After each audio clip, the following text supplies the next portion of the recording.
अस्सलाम वालेकुम dear students. कैसे हैं आप सब? उम्मीद करता हूँ आप सब ठीक होंगे। मैं आपका अपना फिजिक्स इंस्ट्रक्टर सिबगतुल्ला आपके सामने हाजिर हूँ और काफ़ी अरसे के बाद आप सबसे मुलाकात हो रही है। और अगर आप मुझे देख रहे हैं और सुन रहे हैं तो मैं एक्सपेक्ट करूँगा कि आप सब ठीक होंगे, खुश होंगे और अपनी पढ़ाई जमकर कर रहे होंगे। तो चलें, मेरे बच्चे, हम कंटिन्यू करते हैं अपनी लेक्चर सीरीज को। ज़्यादा ज़्यादा टाइम पर नहीं जा रहे हम। तो जो चैप्टर मैंने सिलेक्ट किया है अपनी सीरीज कंटिन्यू करने के लिए, इंशाल्लाह ये सीरीज कंटिन्यू रहेगी, ये नहीं रुकेगी। और चैप्टर का नाम है वेक्टर्स एंड इक्विलिब्रियम। मेरे बच्चे, एमडीकेट के लिए वेक्टर और इक्विलिब्रियम पहला चैप्टर है जो उनके सिलेबस पर दिया हुआ है। बाकी अगर हम कोचिंग की बात करें तो उनके लिए भी ये चैप्टर बड़ा इम्पोर्टेंट है। इस चैप्टर के दो पार्ट होने वाले हैं। एक पार्ट होगा वेक्टर्स और दूसरा पार्ट होगा इक्विलिब्रियम के बारे में। खैर, पहले तो थोड़ा बहुत इंट्रोडक्शन है कि वेक्टर्स वेक्टर्स जो है वो किसे कहते हैं, उन चीज़ों के बारे में थोड़ा डिस्कस करेंगे। फिर लेटर ऑन आगे चलते जाएंगे। तो मैंने जो है वो इंट्रोडक्शन में इतना ज़्यादा टाइम वेस्ट नहीं किया, तो मैंने सारी चीज़ें सामने लिखी पड़ी हैं आपके सामने। तो चलें स्टार्ट करते हैं हमारा। मेरे बच्चे, फिजिक्स में दो फिजिकल क्वांटिटी देखी गई। एक फिजिकल क्वांटिटी को नाम दिया गया स्केलर्स, दूसरी फिजिकल क्वांटिटी को नाम दिया गया वेक्टर्स। सवाल पूछा गया कि स्केलर्स किनको कहा जाता है। जवाब दिया गया कि वो फिजिकल क्वांटिटीज जिनको मैग्नीट्यूड और कोई प्रॉपर यूनिट हो तो उन क्वांटिटीज को हम स्केलर्स कहते हैं। अब इनके एग्जांपल्स बड़े सिंपल हैं मेरे बच्चे। जो हमारे पास 7 बेसिक क्वांटिटीज हैं, कौन सी? Length, mass, time, current, temperature, luminous intensity, amount of substance. ये सब की सब किस में कंसीडर होती हैं? स्केलर्स में कंसीडर होती हैं। और इसके अलावा और भी काफी है जो हम आगे चलते जाएंगे और डिस्कशन होता रहेगा।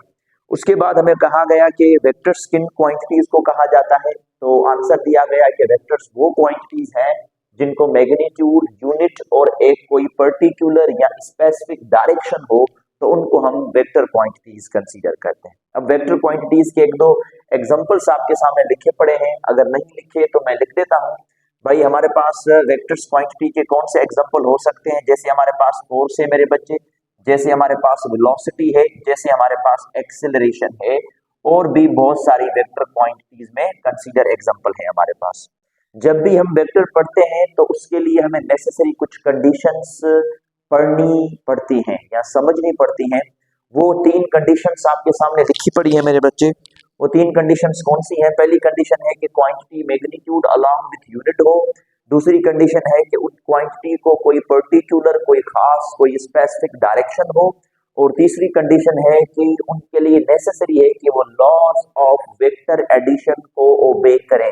Most important, those physical quantities that does not obey law of vector addition, उनको हम वेक्टर कंसीडर नहीं कर सकते। तो वेक्टर उनको कंसीडर करेंगे जिनके लिए नेसेसरी है कि वो लॉज ऑफ वेक्टर एडिशन को ओबे करें। अब लॉज ऑफ वेक्टर एडिशन क्या है, ये कंटिन्यू क्लासेस में करते जाएंगे। तो चलें, अच्छा, यहाँ पर मैंने एक नोट पॉइंट लिख दिया है मेरे बच्चे कि जो इलेक्ट्रिक करंट है वो हमारे पास स्केलर क्वांटिटी है, वो हम वेक्टर क्वांटिटी नहीं कंसीडर करते। इवन के इलेक्ट्रिक करंट को डायरेक्शन भी है। तो सवाल ये है कि सर हमने इनको स्केलर क्यों कंसीडर किया? उसका रीजन मैंने लिखा पड़ा है, because it does not obey vector laws of addition. यहाँ पर वेक्टर लॉज ऑफ एडिशन ओबे नहीं होती, तभी हम इलेक्ट्रिक करंट को स्केलर क्वांटिटी कंसीडर करते हैं या स्केलर मानते हैं। मेरे बच्चे, मैंने कुछ इंपॉर्टेंट पॉइंट्स आपके सामने लिखी पड़ी है, वो एमसीक्यूज पॉइंट ऑफ व्यू से बड़ी इंपॉर्टेंट है। क्या लिखा पड़ा है यहाँ पर? एस और वी आपको नजर आ रहा होगा। S is considered to be scalar and V is considered to be vector। पहली पॉइंट मैंने लिखी है कि स्केलर को स्केलर के साथ जमा करने पर यानी ऐड करने पर जो जवाब आएगा वो स्केलर आएगा। याद रखिएगा, अगर हम मास को मास के साथ ऐड करेंगे तो आंसर भी मास मिलेगा यानी स्केलर क्वांटिटी। नेक्स्ट क्या है मेरे बच्चे? अगर हम वेक्टर को वेक्टर के साथ ऐड करेंगे तो आंसर हमें क्या मिलेगा? वेक्टर। तीसरा है कि अगर हम वेक्टर को स्केलर के साथ मल्टीप्लाई करें तो जो जवाब आएगा वो क्या आएगा? वो वेक्टर आएगा। उसके बाद नेक्स्ट है कि अगर वेक्टर को स्केलर के साथ डिवाइड किया जाएगा, स्केलर को हम नंबर भी कंसीडर कर सकते हैं, तो आंसर क्या आएगा? हमारे पास वेक्टर आएगा। और नेक्स्ट है कि अगर वेक्टर को वेक्टर के साथ डिवाइड करेंगे तो जवाब क्या आएगा? स्केलर आएगा। अच्छा, इसके मैं एक दो एग्जांपल आपको दे दूं, ये बच्चे थोड़ा सा कंफ्यूज होते हैं कि वेक्टर वेक्टर को डिवाइड कैसे होगा। अच्छा, वैसे कोई एक एग्जैक्ट रूल नहीं है जिसमें हम वेक्टर वेक्टर को डिवाइड कर सके। मतलब जैसे हम डॉट प्रोडक्ट क्रॉस प्रोडक्ट के रूल्स पढ़ते हैं, या पैरेललोग्राम है, या triangular law of vector addition है, तो ऐसा कोई रूल नहीं है। लेकिन अगर हम थोड़ी सी मैथमेटिकल अरेंजमेंट देखें तो हमें आंसर्स इसी तरीके के साथ मिलते हैं। मिसाल के तौर पर अभी मैं आपको प्रूफ करके दिखाता हूं कि भाई अगर वेक्टर वेक्टर को डिवाइड करेगा तो स्केलर आएगा। हमारे पास एक क्वांटिटी होती है मेरे बच्चे जिसको हम इम्पल्स कहते हैं, ठीक है। इम्पल्स जाहिर होती है जे से, और बाय नेचर ये वेक्टर क्वांटिटी है। ये किसके बराबर होती है? ये बराबर होती है फोर्स मल्टीप्लाई बाय टाइम। अब फोर्स डिवाइड कर रहा है, इस साइड जाके क्या करेगा? मल्टीप्लाई। तो इम्पल्स को अगर फोर्स के साथ डिवाइड करेंगे तो जवाब आएगा time, which is a scalar quantity. तो हैंस प्रूफ कि अगर हम वेक्टर वेक्टर को डिवाइड करेंगे तो जवाब स्केलर आएगा। इसी के साथ एक और एग्जांपल्स भी है, इसी सेम आइडिया पर समझा रहा हूं मैं कि किसी भी चार्ज पर जो फोर्स लगता है वो बराबर होता है मेरे बच्चे Q into electric field intensity. E multiply कर रहा है, इस साइड आके डिवाइड करेगा तो F डिवाइडेड बाय E करेंगे तो जवाब आएगा Q, जबकि यहाँ पर F वेक्टर क्वांटिटी है, E भी वेक्टर क्वांटिटी है, जबकि Q चार्ज स्केलर क्वांटिटी है। तो ये एक कंडीशन प्रूव हो गई कि जब हम वेक्टर वेक्टर को डिवाइड करेंगे तो आंसर क्या आएगा? स्केलर। मेरे बच्चे उसके बाद दो इंपॉर्टेंट पॉइंट मैंने लिखी हैं कि जब हम वेक्टर वेक्टर के साथ डॉट करेंगे तो स्केलर बनेगा, और इस किस्म की प्रोडक्ट को क्या कहा जाता है? Dot product of two vectors. मतलब डॉट प्रोडक्ट एक ऐसी प्रोडक्ट है जिसमें हम दो वेक्टर्स मल्टीप्लाई करते हैं और रिजल्टेंट हमें स्केलर क्वांटिटी मिलती है। नेक्स्ट क्या है? नेक्स्ट कहता है कि अगर हम वेक्टर वेक्टर को मल्टीप्लाई करेंगे तो जवाब वेक्टर आएगा, और इस किस्म की प्रोडक्ट को मेरे बच्चे क्या कहा जाता है? Cross product of two vectors. Notes बनाते जाएं, नोट करते जाएं। वेक्टर वेक्टर के साथ डॉट होगा तो जवाब स्केलर आएगा, वेक्टर वेक्टर के साथ क्रॉस होगा तो जवाब वेक्टर आएगा। मिसाल के तौर पर बता देता हूं, वेक्टर वेक्टर के साथ डॉट हो तो इसका एग्जांपल है हमारे पास वर्क, जो दर हकीकत डॉट प्रोडक्ट होता है फोर्स और डिस्प्लेसमेंट का। ठीक है मेरे बच्चे, तो वर्क स्केलर क्वांटिटी है, फोर्स वेक्टर क्वांटिटी है, डिस्प्लेसमेंट वेक्टर क्वांटिटी है। तो वेक्टर वेक्टर के साथ डॉट हुआ, जवाब स्केलर आया, तो इसको हम dot product of two vectors कहते हैं। उसके बाद अगर वेक्टर वेक्टर को मल्टीप्लाई करें, आंसर वेक्टर आए, तो इसका एग्जांपल हमारे पास टॉर्क है, जो बराबर होता है R multiply with F. R को हम कहते हैं मोमेंट आर्म, एफ को कहते हैं फोर्स। बाय नेचर दोनों वेक्टर क्वांटिटी है, दोनों क्रॉस हो रही है, जो आंसर बन रहा है वो टॉर्क बन रहा है, और टॉर्क भी वेक्टर क्वांटिटी है। मेरे बच्चे ये कुछ इंपॉर्टेंट पॉइंट्स थी रिगार्डिंग स्केलर्स एंड वेक्टर्स, जो आपको एमसीक्यूज पॉइंट ऑफ व्यू से इंपॉर्टेंटली जहन में रखने हैं। जैसे टॉपिक एंड अप होता जाएगा, हम एमसीक्यूज करते जाएंगे और आपको इसको आइडिया मिलता जाएगा। मेरे बच्चे नेक्स्ट टास्क है हमारे पास रिप्रेजेंटेशन ऑफ वेक्टर।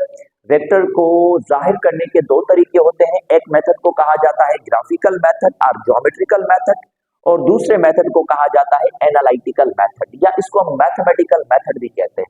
मेरे बच्चे ग्राफिकल मेथड में कहा गया कि vectors are represented by, vectors कैसे रिप्रेजेंट होते हैं? Vectors are represented by directed line segment.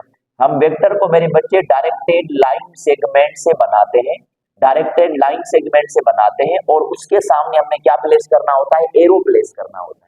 हमें चार डायरेक्शंस इंपॉर्टेंट है जहन में रखने के लिए। वो चार डायरेक्शंस ये हैं, ये राइट हैंड की तरफ जाए तो ईस्ट, ये लेफ्ट हैंड की तरफ वेस्ट होगा, ये ऊपर की तरफ नॉर्थ और नीचे की तरफ साउथ बनेगा। ईस्ट वेस्ट नॉर्थ साउथ, चार डायरेक्शंस। आपके घर में कैसे भी डायरेक्शंस है, उनसे मेरा कोई काम नहीं, लेकिन जब हम कॉपी पर बनाएंगे तो हमने चार डायरेक्शंस ऐसे ही बनाने। तो चले, अब हमने कहा कि वेक्टर्स को हम ग्राफिकली ड्रॉ करते हैं डायरेक्टेड लाइन सेगमेंट से, और उसके सामने एरो देना पड़ता है। मिसाल के तौर पर मैंने एक वेक्टर बनाना है टुवर्ड्स ईस्ट, तो मैंने एक लाइन बनानी है और उसका एरो किसकी तरफ कर देना है? Towards east. अब ये जो लाइन की आप लेंथ देख रहे हैं, द लेंथ ऑफ लाइन, याद रखिएगा ये जो लाइन की लेंथ है ये किसको इंडिकेट करती है मेरे बच्चे? It indicates magnitude. ये किसको इंडिकेट करेगी? मैग्नीट्यूड को इंडिकेट करेगी। और ये जो हमने सामने तीर बना दिया, ये किसको इंडिकेट करेगा? ये डायरेक्शन को इंडिकेट करेगा। अच्छा, यहाँ पर जो मैग्नीट्यूड है वही सेम डेफिनेशन का कॉन्सेप्ट है। वेक्टर्स में मैंने बताया कि मैग्नीट्यूड यूनिट और उसके साथ डायरेक्शन भी पजेस होगा। तो ये चीज यहीं से प्रूफ होती है कि जब हम लाइन बनाते हैं तो उस लाइन की जो लेंथ है वो मैग्नीट्यूड को इंडिकेट करती है, और जहां पर हमने एरो बनाया वो डायरेक्शन को इंडिकेट करता है मेरे बच्चे। उसके बाद जब हमने एक लाइन बना दी, मिसाल के तौर पर हमने ये एक लाइन बनाई है, तो वेक्टर जिस एंड से स्टार्ट हुआ है, मतलब जिस एंड पर एरो नहीं है, इस पॉइंट को क्या क्या कहा जाता है? इस पॉइंट को कहा जाता है टेल ऑफ वेक्टर, जो एंडिंग पॉइंट है वेक्टर की, टेल ऑफ वेक्टर, ठीक है।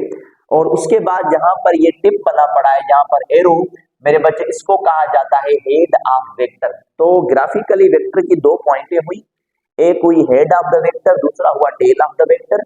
हेड वो है जहां पर हम एरो बनाते हैं और टेल वो है जहां पर एरो नहीं बनाते, ठीक है। अब ये जो हेड है, इस हेड का दूसरा नाम क्या है? इस हेड को हम टिप भी कहते हैं।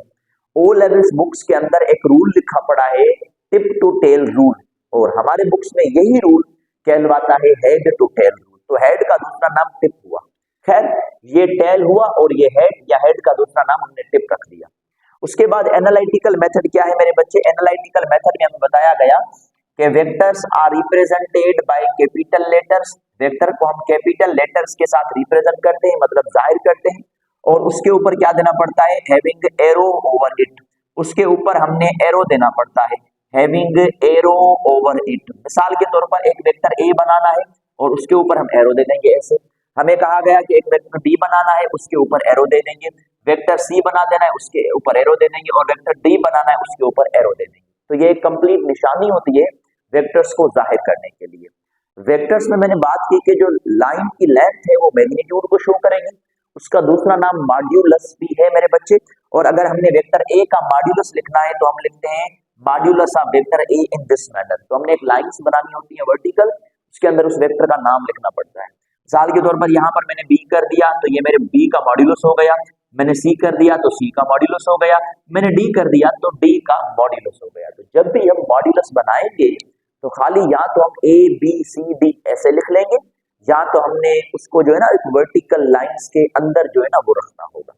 तो आई होप कि आपको ये आइडिया हो गया होगा regarding the representation of vector. तो ये छोटा सा इंट्रोडक्शन था कि वेक्टर्स क्या है, स्केलर्स क्या है, और वेक्टर को जाहिर कैसे किया जाता है।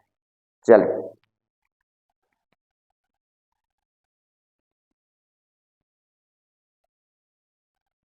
जी मेरे बच्चे, तो हम कंटिन्यू करते हैं अपने उसी ही चैप्टर को कनेक्टेड, जो मैंने प्रीवियस बोर्ड पर एक्सप्लेन की कुछ चीजें। हमने अभी जो डिस्कस करनी है चीजें वो है टाइप्स ऑफ वेक्टर। अच्छा, टाइप्स ऑफ वेक्टर को मैं दो कैटेगरीज में डिवाइड करूंगा। वो दो कैटेगरीज कैसे हैं वो चल डिस्कस करते रहेंगे। तो सबसे पहले मेरे बच्चे हमें कहा गया कि भाई explain a type of vectors. जिन वेक्टर्स को हम क्या कहते हैं? जिन वेक्टर्स को हम कहते हैं पैरेलल वेक्टर्स। हमारे पास एक टाइप ऑफ वेक्टर आता है या एक काइंड ऑफ वेक्टर आता है जिनको हम पैरेलल वेक्टर्स कहते हैं। डेफिनेशन क्या बताई गई? Those vectors whose directions is same। भाई वो वेक्टर्स जिनके डायरेक्शन सेम हो। Those vectors whose directions are same। मेरे बच्चे वो वेक्टर जिनके डायरेक्शन क्या होने चाहिए? जिनके डायरेक्शन एक जैसे होने चाहिए, तो उन वेक्टर्स को हम क्या कहते हैं? उन वेक्टर्स को पैरेलल कहते हैं। रही बात मैग्नीट्यूड की कि सर वो मैग्नीट्यूड उनका सेम होगा या डिफरेंट होगा, तो दोनों पॉसिबल कंडीशंस पैरेलल वेक्टर्स में बन सकती हैं। मिसाल के तौर पर मैं ऐसा लिख लूं कि भाई पैरेलल वेक्टर्स में हैविंग डिफरेंट मैग्नीट्यूड, उनका मैग्नीट्यूड डिफरेंट हो। हैविंग डिफरेंट मैग्नीट्यूड, उनका मैग्नीट्यूड क्या होना चाहिए मेरे बच्चे? डिफरेंट होना चाहिए, ठीक है। तो उनको हम पैरेलल वेक्टर की कंडीशन पर रख लेते हैं। पैरेलल वेक्टर्स का दूसरा नाम क्या होता है? पैरेलल वेक्टर्स का दूसरा नाम होता है लाइक वेक्टर्स। इनको हम लाइक वेक्टर्स भी कहते हैं। तो जिनका डायरेक्शन सेम हो, मैग्नीट्यूड डिफरेंट भी हो सकता है, मैग्नीट्यूड सेम भी हो सकता है। अब आगे चल के बताता हूं कि जब मैग्नीट्यूड सेम होता है तो वो इक्वल वेक्टर्स कहलवाते हैं। लेकिन खैर ये कंडीशन ध्यान में रख लीजिएगा रिगार्डिंग पैरेलल वेक्टर्स। मेरे बच्चे, अगर आपसे एमसीक्यू पूछा जाए कि which of the following will be true, which of the following will be true, आपने बताना है कि ट्रू स्टेटमेंट क्या है, किसके लिए? For parallel vectors. Parallel vectors के लिए ट्रू कंडीशन क्या है? और जो ऑप्शंस इसमें लिखे गए वो ऑप्शंस ये हैं। ऑप्शन ए हमें लिखा गया कि A is not equal to B, मतलब मैग्नीट्यूड डिफरेंट। उसके बाद ऑप्शन बी लिखा गया कि हैविंग सेम डायरेक्शंस, उन दो वेक्टर का डायरेक्शन सेम होना चाहिए। मेरे बच्चे ऑप्शन सी लिखा गया कि उनके दरमियान में एंगल 0 डिग्री हो। ऑप्शन डी लिखा गया ऑल ऑफ दीज। पहले आपने खुद बताना है कि भाई इनसे क्या करेक्ट है और उसके बाद फिर डेफिनेशन को कंपेयर करना है। तो ऊपर मैंने क्या कहा कि वो वेक्टर्स जिनके डायरेक्शन क्या होने चाहिए, सेम होने चाहिए, मैग्नीट्यूड डिफरेंट भी हो सकता है, एक जैसा भी हो सकता है। तो भाई ए नॉट इक्वल्स टू बी यानी मैग्नीट्यूड डिफरेंट है, डायरेक्शन सेम है, और मेरे बच्चे जब डायरेक्शन सेम होता है तो एंगल क्या बनती है, 0 डिग्री।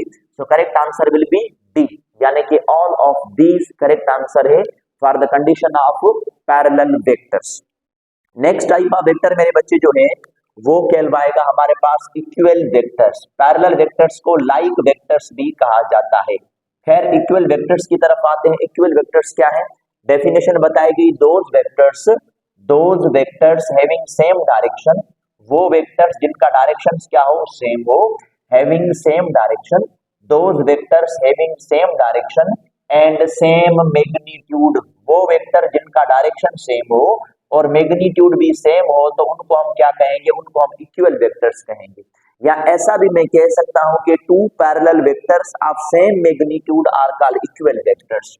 तो दूसरी डेफिनेशन इसकी क्या बनेगी कि टू पैरेलल वेक्टर्स, दो पैरेलल वेक्टर्स हो हैविंग सेम मैग्नीट्यूड, उनका जो मैग्नीट्यूड हो मेरे बच्चे क्या हो, सेम हो, हैविंग सेम मैग्नीट्यूड, तो इनको हम क्या कहेंगे, इक्वल वेक्टर्स। मिसाल के तौर पर आपसे एमसीक्यूज में पूछा जाए व्हिच ऑफ द फॉलोइंग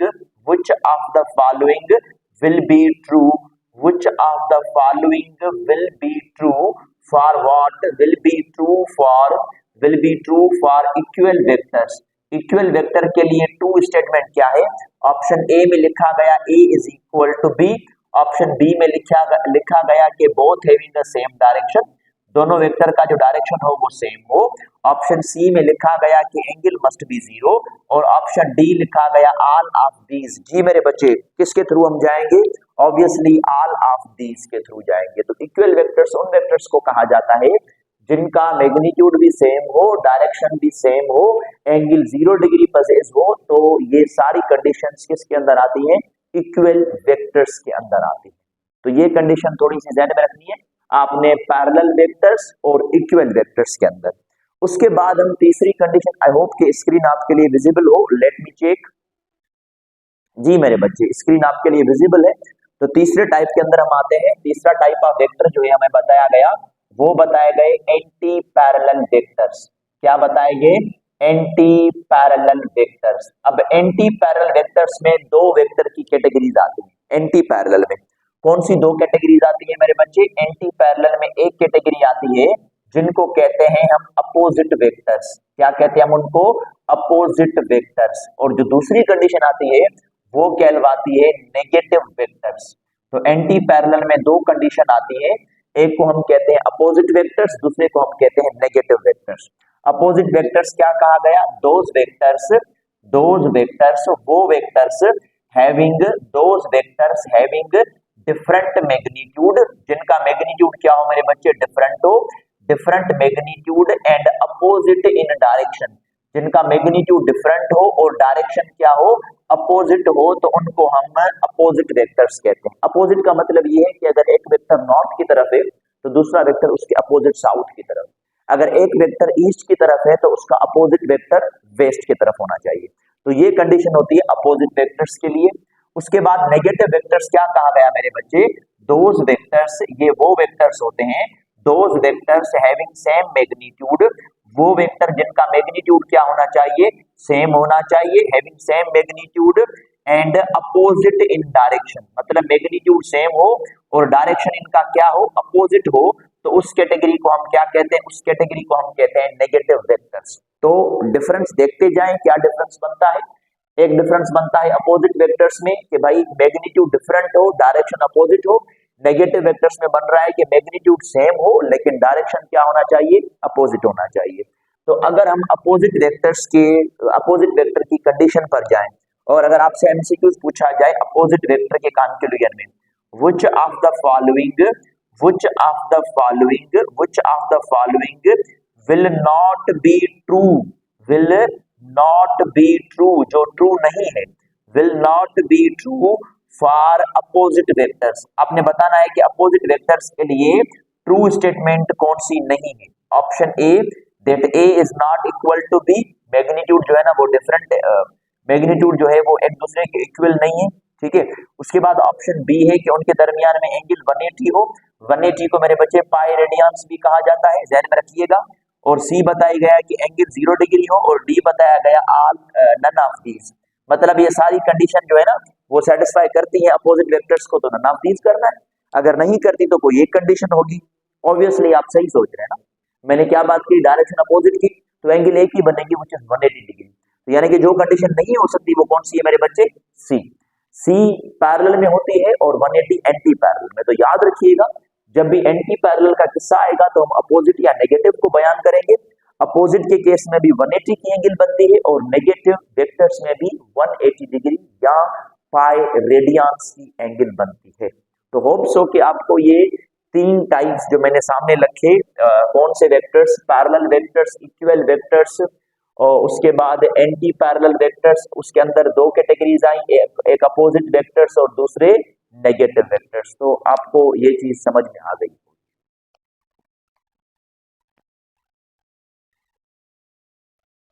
जी मेरे बच्चे, तो हमने प्रीवियस बोर्ड पर टाइप्स को कुछ बहस किया, टाइप के साथ कंटिन्यू हमने आगे भी करने जाना है। नोट्स अपने बनाते जाएं, नोट करते जाएं हर चीजों को।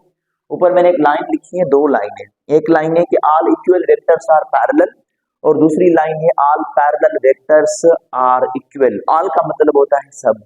आई होप कि आपकी इंग्लिश अच्छी होगी मेरी तरह। तो हमने ऊपर लिखा all equal vectors are parallel, तो क्या ये स्टेटमेंट सही है या गलत है कि जो सारे इक्वल वेक्टर्स हैं वो पैरेलल हैं? जी मेरे बच्चे, वो स्टेटमेंट सही है।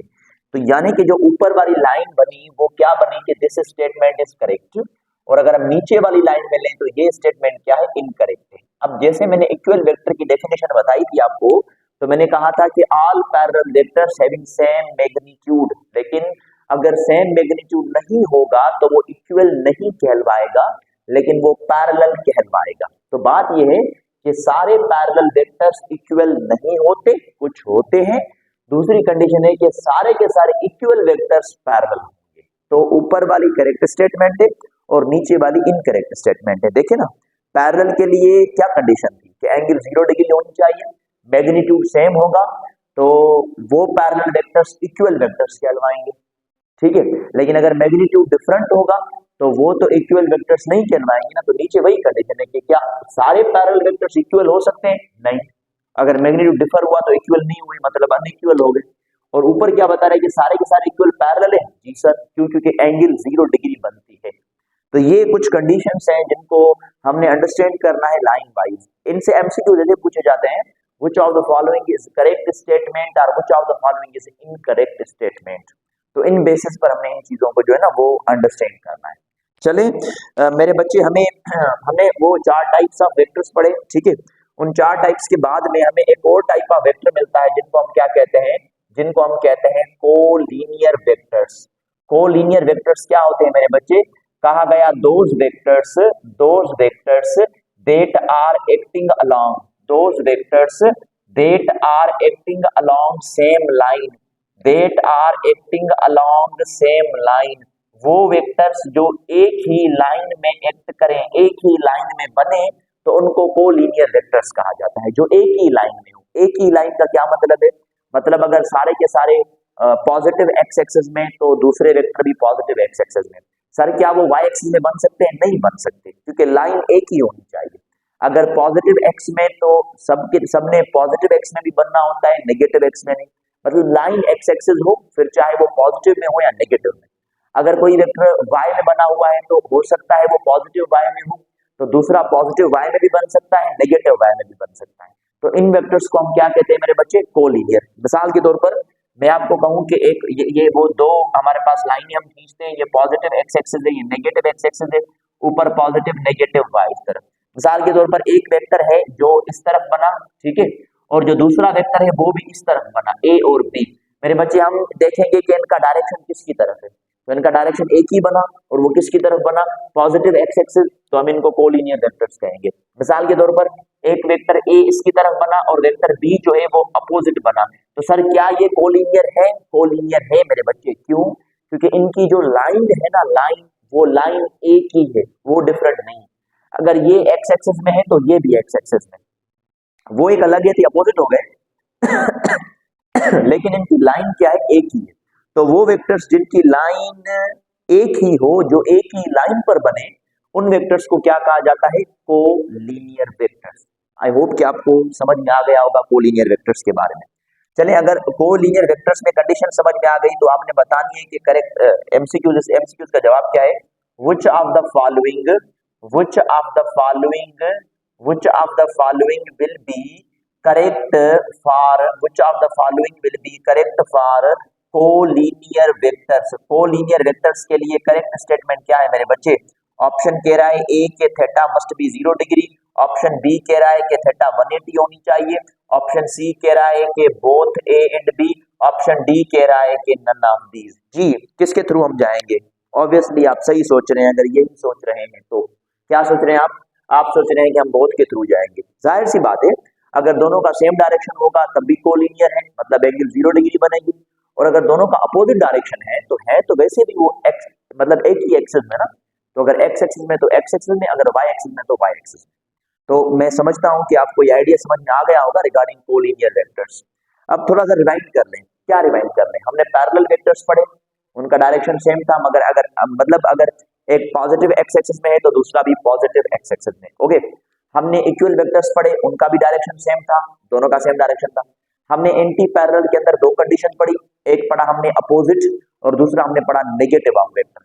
उनके केस में क्या था कि एंगल 180 बन रही थी, और शुरुआती वाले जो दो मैंने बताए उनमें एंगल 0 बन रही थी। जो अभी हमने ये चार वेक्टर्स पढ़े ना, टाइप ऑफ वेक्टर्स, ये चारों के चारों मेरे बच्चे कोलिनियर वेक्टर्स कहलाते हैं।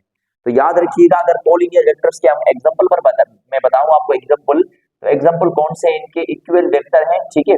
इक्वल वेक्टर के बाद पैरेलल वेक्टर हैं, उनके बाद जो है वो नेगेटिव वेक्टर हैं, ठीक है, और उनके बाद जो है ना वो अपोजिट वेक्टर्स हैं। ये जो चार जो हमने वेक्टर पढ़े हैं, ये चारों वेक्टर किस कैटेगरी में आते हैं? कोलिनियर वेक्टर्स की कैटेगरी के अंदर आते हैं। तो काइंडली ध्यान में रख लीजिएगा, कोलिनियर वेक्टर्स हम इनको कहते हैं जिन जो है ना वो सेम लाइन के अलाउंग हो। तो फिर वो एंगल 0 डिग्री भी बना सकते हैं और एंगल 180 डिग्री यानी कि how much radians, pi radians बना सकते हैं।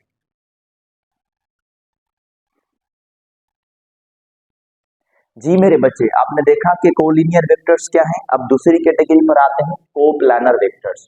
कोप्लानर वेक्टर्स क्या कहलाते हैं? Those vectors that are acting along same plane. Those vectors that are acting along same plane. वो वेक्टर्स जो एक ही प्लेन में एक्ट करें, एक ही प्लेन में एक ही सरफेस पर एक्ट करें, उनको कोप्लानर वेक्टर्स कहा जाता है। मिसाल के तौर पर कैसे? मेरे बच्चे, हमारे पास ये चार क्वाड्रेंट्स होते हैं, ठीक है। ये पॉजिटिव एक्स एक्सिस, ये पॉजिटिव वाई एक्सिस, ये नेगेटिव एक्स एक्सिस, ये नेगेटिव वाई एक्सिस। अगर मैं दो वेक्टर्स इस प्लेन में बना देता हूं, यानी कि पहले क्वाड्रेंट में, तो ये जो मैंने दो वेक्टर्स बनाए कौन से? वेक्टर ए एंड बी, ये दोनों क्या कहलवाएंगे? ये दोनों कहलवाएंगे कोप्लानर। क्यों? क्योंकि वो एक ही प्लेन में बने पड़े हैं, एक ही क्वाड्रेंट में बने पड़े हैं। लेकिन अगर बी को मैं किसी दूसरे क्वाड्रेंट में बना दूं तो वो कोप्लेनर नहीं कहलवाएंगे, वो नॉन कोप्लेनर वेक्टर्स कहलवाएंगे। तो कोप्लेनर वेक्टर्स के लिए नेसेसरी क्या है मेरे बच्चे? कि वेक्टर्स जो है वो एक ही प्लेन पर बने। एक ही प्लेन का क्या मतलब है? एक ही सरफेस पर बने। उसके बाद नेक्स्ट कैटेगरी के ऊपर हम आते हैं। कोप्लानर के बाद जो नेक्स्ट कैटेगरी हमें मिलती है मेरे बच्चे, वो मिलती है को इनिशियल वेक्टर्स। सर, को इनिशियल वेक्टर्स क्या कहते हैं? को इनिशियल वेक्टर्स वो हैं that having the same initial point, that having same initial point, जिनकी जो इनिशियल पॉइंट हो, अगर इनिशियल पॉइंट नहीं तो उसके अलावा मैं कौन सा वर्ड यूज करूंगा? Starting point. तो उनकी जो इनिशियल पॉइंट हो या स्टार्टिंग पॉइंट हो वो क्या होनी चाहिए? सेम होनी चाहिए। मिसाल के तौर पर अगर 5 वेक्टर्स ओरिजिन पर स्टार्ट हो रहे हैं तो पांचों के 5 ओरिजिन से ही स्टार्ट होने चाहिए। तो इन वेक्टर्स को हम क्या कहते हैं मेरे बच्चे? को इनिशियल। मिसाल के तौर पर मैंने वही वो दो जो है ना वो एक्सिस बना के दे दिया आपको। इस दो एक्सिस में मैंने दो वेक्टर्स बनाए, एक वेक्टर ए है, दूसरा वेक्टर बी है। अब वेक्टर ए और बी की आप स्टार्टिंग पॉइंट देखें, वो स्टार्टिंग पॉइंट सेम है या डिफरेंट है? सेम है, वो एक ही प्लेन पर लाई कर रहे हैं, तो उन वेक्टर्स को क्या कहा जाता है? को इनिशियल वेक्टर्स। क्या कहलाता है मेरे बच्चे? को इनिशियल वेक्टर्स, याद रखिएगा। लेकिन अगर मैं, अच्छा, ये को इनिशियल भी है, ये को प्लानर है, मजे की बात बता रहा हूँ क्योंकि दोनों सेम प्लेन पर है। उसके बाद अब ये मुझे आप बताएं कि ये दोनों वेक्टर सब क्या है, क्या ये को इनिशियल है या नहीं है? What's your idea? Yes yes yes, को इनिशियल है। क्यों? क्योंकि सर जो स्टार्टिंग पॉइंट है वो दोनों की सेम है। लेकिन क्या ये को प्लानर है? नहीं है को प्लानर। क्यों नहीं है को प्लानर? रीजन क्या है? रीजन ये है कि सर वो एक प्लेन में नहीं बन रहे, एक सरफेस पर नहीं बन रहे। तो इन वेक्टर्स को हम को इनिशियल को प्लानर कहेंगे, इनको को इनिशियल नॉन को प्लानर कहेंगे। मतलब को प्लानर नहीं है लेकिन को इनिशियल वेक्टर्स हैं मेरे बच्चे। उसके बाद वेक्टर की एक और कैटेगरी आती है और वो क्या कहलवाते हैं? वो कहलवाते हैं ऑर्थोगोनल वेक्टर्स। वो क्या कहलवाते हैं मेरे बच्चे? Orthogonal vectors. ऑर्थोगोनल वर्ड की मीनिंग परपेंडिकुलर होती है। तो आइडिया ये निकला कि orthogonal vectors are those, orthogonal vectors are those that are acting perpendicularly, that are acting perpendicularly. वो वेक्टर्स जो एक दूसरे के साथ कौन सी एंगल बनाए 90 और वो परपेंडिकुलरली एक्ट करें एक दूसरे के ऊपर मेरे बच्चे, तो उनको ऑर्थोगोनल वेक्टर्स कहा जाता है। सर कैसे ऑर्थोगोनल वेक्टर्स? जैसे हमारे पास रेक्टेंगुलर यूनिट वेक्टर्स होते हैं, ये एक वेक्टर है और दूसरा ये वेक्टर है, ये वेक्टर ए है और ये वेक्टर बी है। इनके दरमियान में अगर आप एंगल देखेंगे तो कितनी मिलेगी? 90 डिग्री। तो इन वेक्टर्स को हम क्या कहेंगे मेरे बच्चे? ऑर्थोगोनल वेक्टर्स कहेंगे। तो ये था डिस्कशन हमारा रिगार्डिंग टाइप्स ऑफ वेक्टर।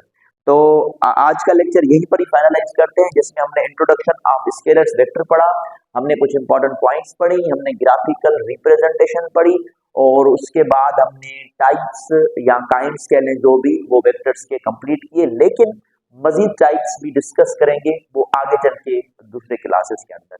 अच्छा, नेक्स्ट टास्क जो होगा हमारा वो होगा वेक्टर की एडिशन के बेसिस पर। तो कंटिन्यू रहना है आपने और स्टडी को कंटिन्यू ही रखना है। ठीक है मेरे बच्चे, इंशाल्लाह मैं कोशिश करूंगा कोई गैप ना हो और जिस सीरीज से हम कंटिन्यू करते जा रहे हैं चीजों को इसी सीरीज के साथ कंटिन्यू करते हैं। अल्लाह हाफिज।